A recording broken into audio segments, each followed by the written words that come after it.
Pada masa lampau, di sebuah kerajaan megah di Pulau Sumbawa, hiduplah seorang putri bernama Lala Intan Bulaing. Ia dikenal bukan hanya karena kecantikannya yang luar biasa, kulitnya seputih melati, matanya sebening embun pagi, namun juga karena kelembutan hatinya yang memikat siapa saja yang mengenalnya. Sebagai darah biru, Lala Intan Bulaing tidak pernah bersikap tinggi hati. Ia justru kerap turun langsung membantu rakyat kecil, menyapa mereka dengan senyum ramah, dan memberi pertolongan bagi yang membutuhkan. Kebaikannya membuat rakyat menjadikannya panutan dan permata istana yang dikagumi. Namun, takdir berkata lain. Pada suatu hari yang muram, sang putri tiba-tiba jatuh sakit. Tubuhnya melemah, wajah cerahnya memudar, dan ia hanya bisa terbaring lemah di kamarnya yang sunyi. Tak seorang pun tahu penyebabnya, dan rasa cemas menyelimuti istana. Sang raja, yang sangat menyayangi putrinya, segera mengutus orang-orang terbaik untuk mencari tabib dari berbagai penjuru negeri. Namun, meskipun telah berusaha keras,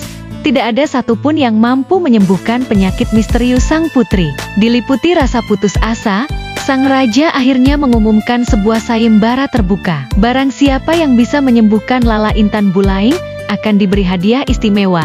Jika perempuan, ia akan dijadikan saudari angkat sang putri. Jika laki-laki, maka akan dinikahkan dengannya dan menjadi menantu raja. Berita sayembara ini menyebar dengan cepat, menembus batas wilayah hingga sampai ke telinga Daeng Ujung Pandang, seorang raja sakti dari tanah Sulawesi. Mendengar kabar tersebut, Daeng pun memutuskan untuk berlayar seorang diri menuju Sumbawa. Setibanya di istana, Daeng menyampaikan niat baiknya kepada raja. Dengan wibawa dan kesederhanaan, ia diperkenankan untuk menemui sang putri. Dengan ilmu dan kesaktian yang dimilikinya, ia melakukan pengobatan yang tak biasa, hingga akhirnya Lala Intan Bulaing perlahan membuka matanya, dan kembali sehat seperti sedia kala. Kegembiraan pun menyelimuti seluruh istana. Raja sangat berterima kasih dan hendak memberikan hadiah mewah kepada Daeng Ujung Pandang. Namun, Daeng hanya menuntut haknya sesuai isi sayembara, menikahi sang putri. Namun, sang raja mulai bimbang.